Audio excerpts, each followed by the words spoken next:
So, being stuck at home for, let's see, yep.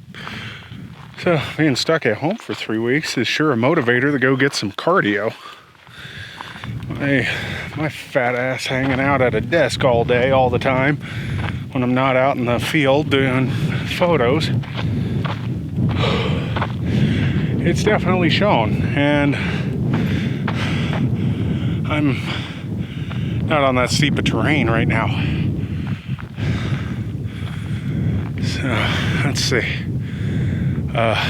Left or right? I should probably go right. I'm trying to head to Embudo Canyon Springs. And that's back over there. As I'm heading that way. Never been up here. It's really pretty. Easy to get lost on these trails though, but really pretty. So, if anything, don't know if this will be interesting, but it's definitely giving me a workout. So, I guess hike a little bit more and see where I end up and what to show you. Leaving the city of Albuquerque and going into the National Wilderness and the National Forest. So, on my way to Embudo Springs. So I like hiking a lot more than my body likes it, but that's just because I'm usually stuck at a desk, or I'm stuck inside, or I'm stuck, making excuses for why I don't do this more often. But boredom is an odd motivator. Blech. Boredom is an odd motivator. Yeah. I've usually hiked those foothills up there, and I've gone all the way to the top of those, but I've never gone this way into this canyon. This is all new to me. I almost got lost on that trail system back there. There's trails going to the left, to the right, everywhere in between.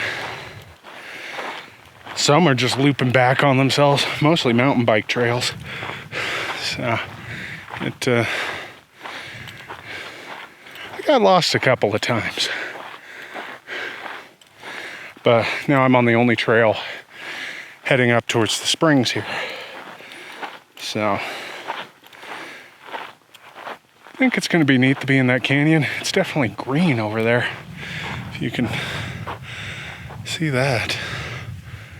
Went up the trail, and just to my left over there, you just see it gets super ultra green beyond those hills. So I gotta say one thing, guys. Pack it in, pack it out. Your dog poo is not going to go away because you put it in a plastic bag. It'd actually be better if you just hucked it off the trail if you're not going to take it out with you. But if you put it in a bag, please take it out with you. I don't know why that's so hard to understand. That stuff drives me nuts. I see it all over the trails. The plastic's not biodegradable. The dog poo is, but the plastic's not biodegradable. So if you're gonna put it in a plastic bag, take it back with you. There's trash cans. There's trash cans back at the parking lot. It's not that far. If my out of shape self can be carrying a 35-pound pack up the hill,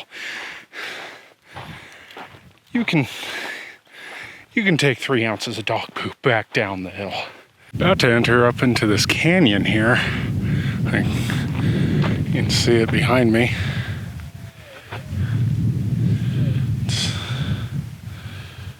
It goes up there. Just get straight back, so I'll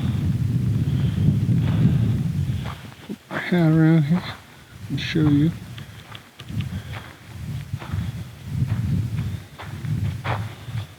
Get up into it.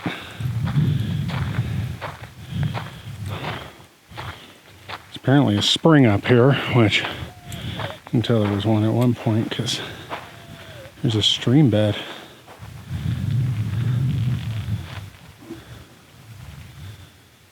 This goes right back into that canyon. But the walls got super steep, super fast.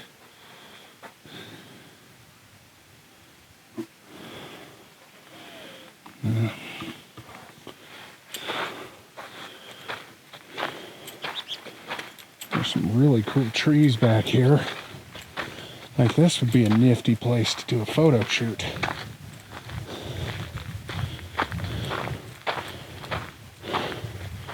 Oh, there's water. And Birdie's drinking out of water. Water down here, which means the spring's still running. Let's go check out the spring. Hey guys, look what I found. I found the spring. Well, at least a little waterfall of it. I think the rest of the spring is up and around this. Yeah. See if we can go up there. See if I can actually do this while holding a camera. Oh, that wasn't so bad. Yeah, oh, a waterfall, a little creek over here. This place is actually gorgeous. It's like a little meadow off over here. All right, I gotta check more of this out. Well, I'm at the top of the springs here. Wasn't too far. Oh, it's gorgeous up here. But back when I was a teenager, there was actually a story about a guy who was up in these hills. He was a shepherd or some homeless guy. But back in the 60s or 70s, city wasn't so close to here. It wasn't like you drive up and, you know, walk a mile or mile and a half and get to some place. But that's neither here nor there. But the story goes that he had sneaked down into the city. And he would, you know, get women of the night and lure them back to his cave up here. And then he would murder them. And supposedly, if you come late at night, you can still see his lantern in the foothills. And his cave was supposed to be up here somewhere. And the thing is I've never been up here. I've been to the Menaul foothills, which is usually what people point out as that. But I just found Slick Rock, sorry. Apparently these springs used to run a lot more. But I just found a little cave back here. It's not much, but I mean, it'd be enough to live in if you were a homeless dude. But there are a ton of people up here.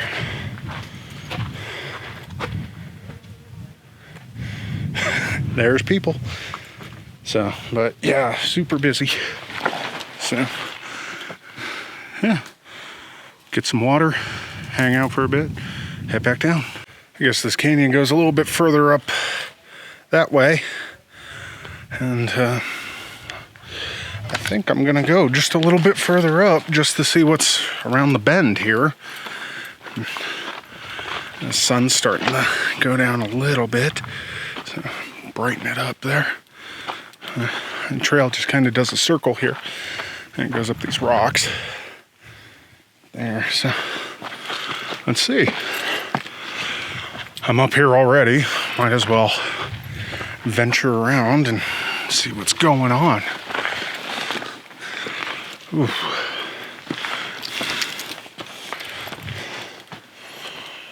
Oh, that just goes into a deeper canyon. That's all that does. If I had somebody else with me, I'd probably go deeper in there, but I guess it's kind of busy. So if I did bust a leg or something, I wouldn't be left alone too long. But I think I should probably turn around and go home. It's almost dinner time. Check the time. Oh yeah, jeez. It is dinner time. I should have been home now.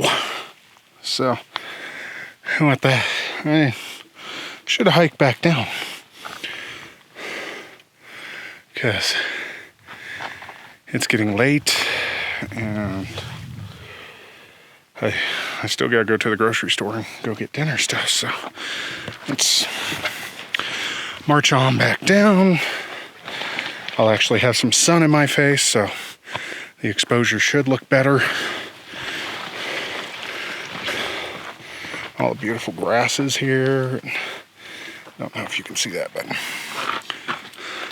there we go. See all the pretty grass.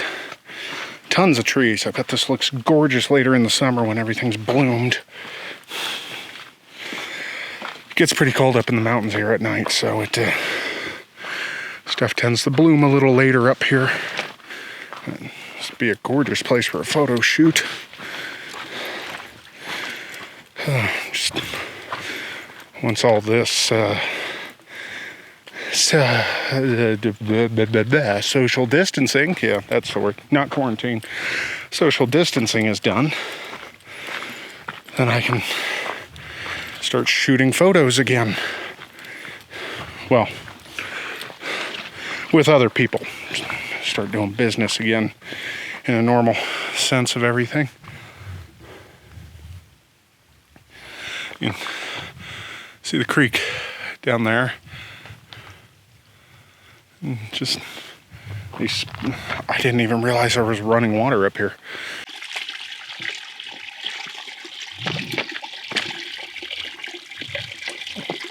Walk on down here. Comes down what you can see. It used to be like this giant waterfall place. And it's just this. And tiny stream coming down. That little tiny waterfall.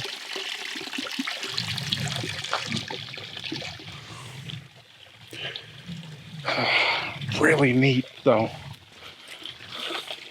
See that there's still flowing water out here.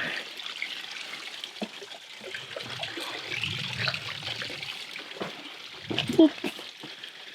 And now I'm back in the little stream. And then looks like they bore a hole over here. Oop. Darken that up a little bit because back in the sun.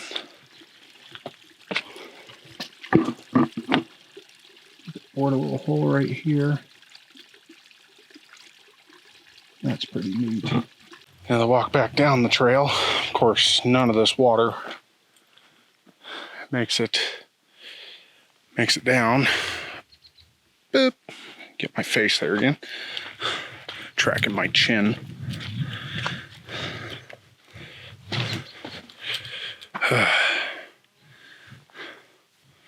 Yeah, now this water makes it down the mountain. I don't know where it disappears to, but it doesn't make it down the mountain. Just goes back in. It's probably what the city water tower down here is collecting, is whatever little aquifer this thing is feeding.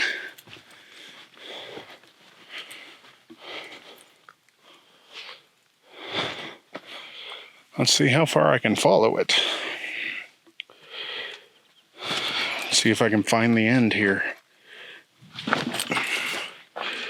Because if I can find the end, I'll at least have an idea how quickly it's drying up or where it's drying up at. Oh, well, that wasn't too far of an adventure.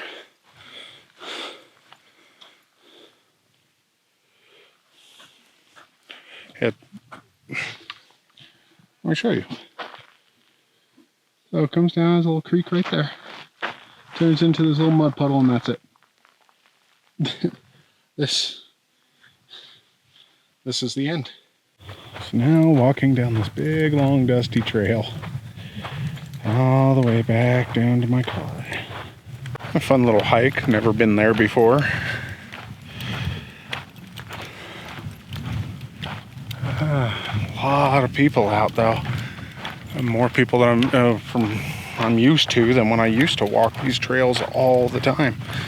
But right now, every day is a weekend, so it just seems that it's gonna be busy for a while, and everyone's gonna be bored for a while. Guess I should talk about what I do. Maybe that would actually be a topic. So, I'm a portrait and a wedding photographer. I got my start in concert photography. I always wanted to, take photos just as a hobby, something to do. My cousin, he was in a band, and I had just bought a camera. It was on sale. It was a Nikon D7000, and really nifty camera. Good one to start out on. I wish Nikon still made something of that caliber. I mean, they'll tell you the Nikon D7500. I'm a bit of a gear geek, by the way. They'll tell you the Nikon D7500's its replacement, it's better, blah, blah, blah. No, it's not. Nikon D7000's the best. It's a professional APS-C camera. I guess the best equivalent to it would be a Nikon D500 on the Nikon end. But I've switched over to Canon. Just motivates me more in some weird way. I don't know if it's the ergonomics or what, but I get my first camera, and my cousin who's in a band, he goes, "Hey man, can you come take some pictures? I'll get you a ticket. Just come take some pictures." So I go take some pictures for his band. And Samwise, I think it was Samwise. He's been in a lot of bands, so I think Samwise was the one. I know he was in Samwise, but I think Samwise is the one that he was in at the time that he told me to come take pictures. So I show up, I start taking photos. I didn't know what I was doing. I barely even know how to use the settings. I had only had the camera like maybe a week or two at that point in time. I had one lens. It was a 50 millimeter 1.8. I still actually have that lens too. 5 years later, I still have that lens. But so I'd take some pictures and take them back. And I make them all black and white, and to hide the noise and the fact I can't color balance. Oh, by the way, that's the secret for all of you who know me. I got my career start doing black and white photos because I couldn't color balance. I couldn't figure out how to color balance properly. It drove me nuts. So I just made everything black and white and made sure the exposure was correct. And that's what I posted up for years. It wasn't until like a couple years later that I just sat down and went, I need to figure out how to do color. I need to figure out color. I need to figure out how to do white balance properly. So I learned how to do that. And people dug it, but they started asking where the black and whites were. That's a story for another time. So I post these photos up there in black and white, and a couple other bands hit me up. And they go, "Hey, do you come down and take our photos at the next show? We'll get you a free ticket." So I go, "Sure, I'm having fun. I've got a full-time job, but I'm off on the weekends, so it's like, hey, why not? Free show." So I'm getting free shows just to take photos of bands. And so I keep doing this for, about a year. I'm doing this for about a year, and there's this band. I can't remember if they were Countdown the Overkill at that point in time or The Countdown. I think they were The Countdown. They had changed their name at some point in time. Do I take a left or a right?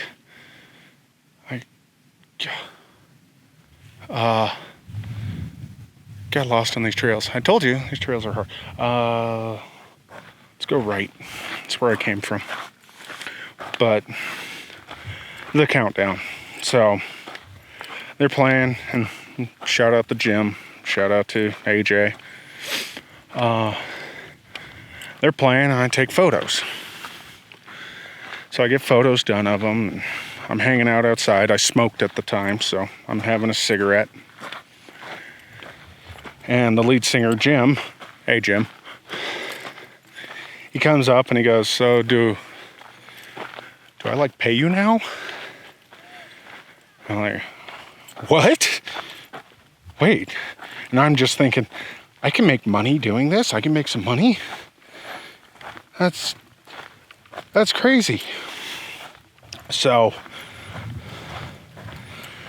I just go,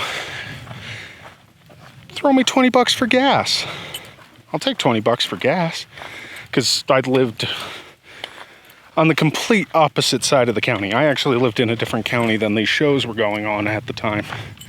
So, 20 bucks for gas. That was nice. That kept me going to these shows. So, took 20 bucks, got a full tank of fuel, and probably a McDouble or something. I was always hungry after the shows. But I get that 20 bucks, and then other people start paying me 20 bucks. And they start paying me 40 bucks. So I'm still doing this, and people ask me if I'd ever get in the wedding or portrait photography, and I'd just be like, no, shoot me if I ever do that. God, I want to do concert photography, blah, blah, blah, blah, blah, blah, blah. Spoiler alert, I do portraits of weddings now. But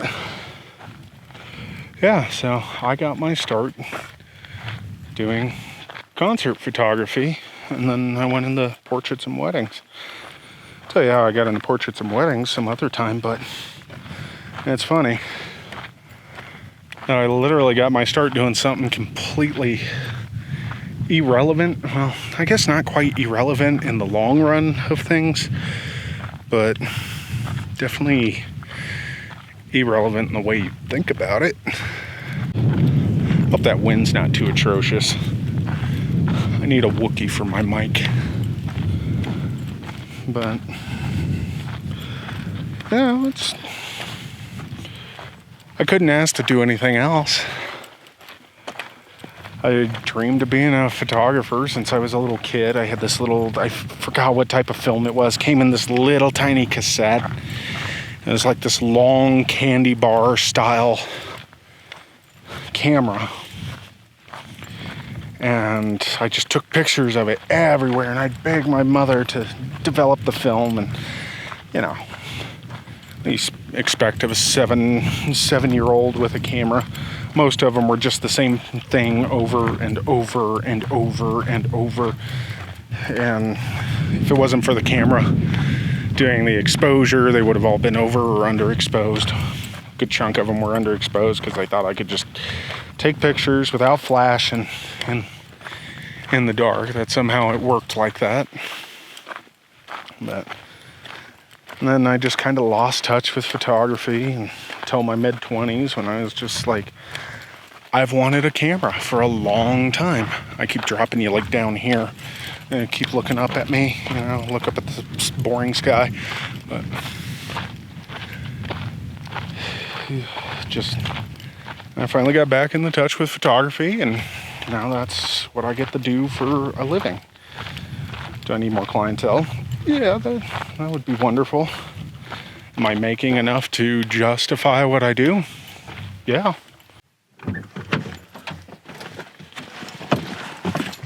Oh, but hey. Thanks for joining me on my hike, and I'll see you later. Bye.